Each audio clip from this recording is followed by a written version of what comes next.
সকলকে আশ্রমের পক্ষ থেকে আমার নববর্ষের ইংরাজি নববর্ষের শুভেচ্ছা, প্রীতি ও ভালোবাসা।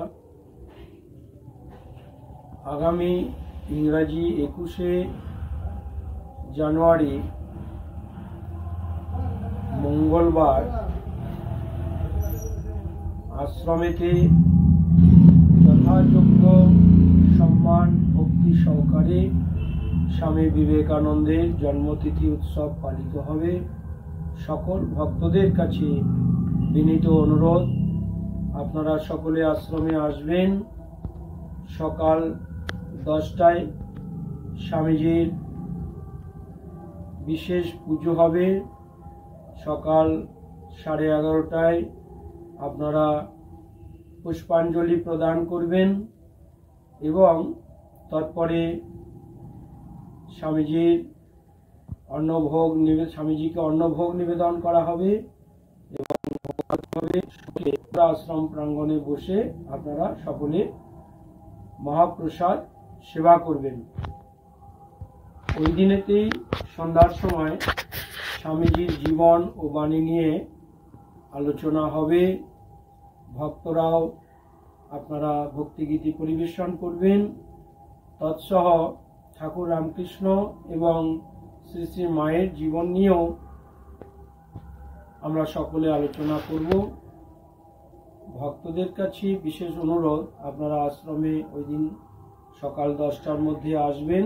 এসে সমগ্র অনুষ্ঠানটিতে আমাদের সঙ্গে সহযোগিতা করবেন। এইভাবেই আমরা সেই দিনের অনুষ্ঠানটি সম্পন্ন করব। আপনারা যারা দূর দূরান্তে রয়েছেন, আপনারা প্রত্যেকেই জানেন যে আমাদের মধ্যে এসেছিলেন এমন এক বীর সন্ন্যাসী, যাকে সারা পৃথিবীর মানুষ স্মরণ মনন করে প্রতি মুহূর্তে। ওনাকে স্মরণ মনন করার মধ্য দিয়েই আমরা আমাদের নতুন জীবনের পাথেয় খুঁজে পাই। প্রতি মুহূর্তে তিনি আমাদেরকে তার জীবন দিয়ে, তার বাণী দিয়ে আমাদের সহযোগিতা করে চলেছেন। প্রতি মুহূর্তে স্বামী বিবেকানন্দ তার প্রত্যেকটি কর্মধারা দিয়ে আমাদের অনুপ্রাণিত করছেন এবং সারা বিশ্বেই আমরা স্বামীজিকে নিয়ে আনন্দ উৎসবে মেতে উঠব। স্বামীজিকে স্মরণ মনন করে আমরা প্রত্যেকেই আমাদের আপন আপন জীবনকে ধন্য করব এবং স্বামীজির পদপ্রান্তে বসে আমরা শপথ গ্রহণ করব যেন আমরা আমাদের এই দেশের প্রতি যে কর্তব্য, সেই কর্তব্য থেকে আমরা যেন বিচ্যুত না হই। দেশমাতৃকার প্রতি যে আমাদের ভালোবাসা এবং যে কর্তব্য, সেই কর্তব্য আমরা যেন যথাযোগ্য সহকারে পালন করতে পারি। আমরা স্বামীজির সেই কথাটি সবসময় স্মরণ মনন করে চলব। বহুজন হিতায় বহুজন সুখায় আত্মানং মোক্ষার্থং জগৎ হিতায় চ। তিনি জগতের মঙ্গলের জন্য সকলকে আহ্বান করেছিলেন। তিনি বারবার একটি কথা আমাদেরকে মনে করিয়ে দিতেন যে অপরের কল্যাণের জন্য তোমার যেন জীবন পাত হয়। অন্যের দুঃখে, অন্যের কষ্টে তুমি যেন কাতর হতে পারো। অন্যের সুখ দেখে, অন্যের ভালোটা দেখে তুমি যেন আনন্দিত হতে পারো। তাই তিনি পিছিয়ে পড়া, দুস্থ, দরিদ্র, নিঃস্ব মানুষের কথা বলে গিয়েছেন। তাদেরকে সাহায্য সহযোগিতার হাত বাড়িয়ে দিয়ে তাদেরকে সমাজের প্রথম শ্রেণীতে নিয়ে আসবার আহ্বান জানিয়েছেন। তিনি, আমরা প্রত্যেকেই জানি, আমেরিকা এবং ইউরোপের বিভিন্ন জায়গায় যে আমাদের সনাতন ধর্মের কথা, কৃষ্টি কালচার, ভারতীয় কৃষ্টি কালচারের কথা তুলে ধরতেন এবং বারংবার সেখানে গিয়ে তিনি সেখানকার মেয়েদেরকে, মায়েদেরকে তিনি প্রশংসা করেছেন এবং বারবার বলতেন, এই রকম যদি মেয়েরা এবং মায়েরা আমার ভারতবর্ষে 1000টি হয়, সেদিন আমি খুব নিশ্চিন্তেই ঘুমোতে পারবো। তার এই আহ্বান যেন সত্য হয়, সার্থক হয়। তিনি এই আহ্বান রেখে গিয়েছেন ভারতবর্ষের প্রত্যেকটি মানুষের জন্য, বিশেষ করে নারী সমাজের জন্য। যারা স্ত্রী জাতি তারা প্রত্যেকেই স্বামীজির এই বাণীগুলো যদি ফলো করেন, আগামী দিনটি আপনাদের নিজ নিজ জীবন, আপনাদের পারিবারিক জীবন, সমাজ জীবনকে আরো উন্নতি এবং ব্যাপ্তির পথে নিয়ে যাবে। সকলেই ভালো থাকুন, সুস্থ থাকুন এবং আগামী 21শে জানুয়ারি সকাল 10টার সময় আশ্রমে আসুন। এখানে পুজোতে অংশগ্রহণ করুন। স্বামীজির পদতলে বসে আপনারা আপনাদের ধ্যান জপ করুন এবং স্বামীজির কাছে আপনারা আপনাদের মনের কথা জানান। স্বামীজি আমাদেরকে আশীর্বাদ করছেন এবং আগামীতেও করবেন, এই বিশ্বাস রেখে আমরা প্রত্যেকে নিজের নিজের জীবন অতিবাহিত করব। তাহলেই আমাদের জীবন ধন্য হবে এবং নিজের জীবনকে ধন্য করা, অপরের জীবনকে ধন্য করাই আমাদের একমাত্র কর্ম। আর ঈশ্বরকে ধরে চলাই একমাত্র কর্ম। ঈশ্বরকে জানা, ঈশ্বরকে বোঝাই আমাদের মুখ্য উদ্দেশ্য। শ্রী শ্রী ঠাকুরও সেই কথাই আমাদেরকে বলেছেন। মায়ের জীবনে স্বামীজির একটি বড় চর্চা রয়ে গিয়েছে। স্বামীজির জীবনে মায়ের একটি বড় চর্চা রয়ে গিয়েছে। মা যেমন নরেনকে খুব স্নেহ করতেন, নরেন আমার সব কিছু করবে, এই মায়ের বিশ্বাস ছিল অটুট। আবার স্বামীজির বিশ্বাসও মায়ের প্রতি অটুট ছিল। যা কিছুই স্বামীজি করতেন সঙ্গে সঙ্গে মায়ের কাছে অনুমতি নিতেন, মায়ের কাছে আলোচনা করতেন। মায়ের আলোচনা, মায়ের আদেশ ব্যতীত তিনি কোনো জিনিস কখনো করতেন না। এইটি একটি বড় শিক্ষা আমাদের জীবনে। আপন আপন গৃহে আমরা প্রত্যেকে নিজেদের মাকে সম্মান শ্রদ্ধা করব, নারীদের প্রতি সম্মান প্রদর্শন করব। স্ত্রী জাতি আমাদের কাছে মাতৃজাতি রূপে বিবেচিত হবে। ছোট ছোট যারা মায়েরা আছেন তাদেরকে আমরা ভগ্নী বলে আমরা তাদেরকে যত্নপূর্বক দৃষ্টিতে দেখব এবং আমরা প্রত্যেক মুহূর্তে তাদের প্রতি সম্মান প্রদর্শন করব। জয় তু স্বামীজি, জয় তু স্বামীজি, জয় তু স্বামীজি। জয় গুরু, জয় মা। দেওয়া হচ্ছে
যেগুলো বাঁচলাম আলাদা করে যেগুলো দেখালাম,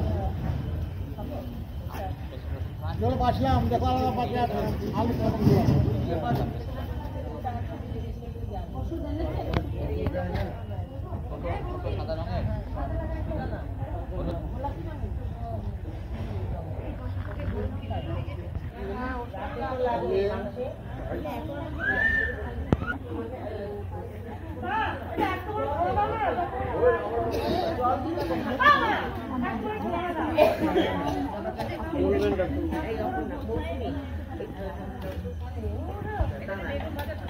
যার এমন কোনো ওষুধ নামটা লিখিয়ে দিন।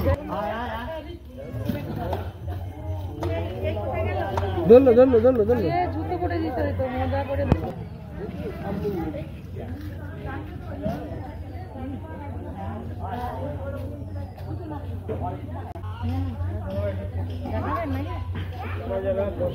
কাকিমা এখানে আসো।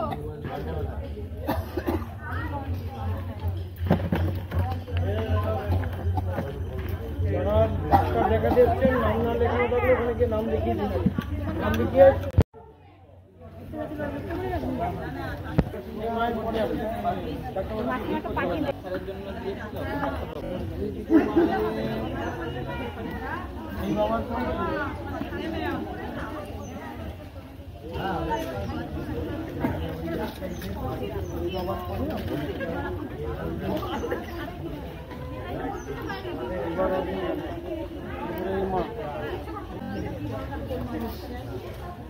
হ্যাঁ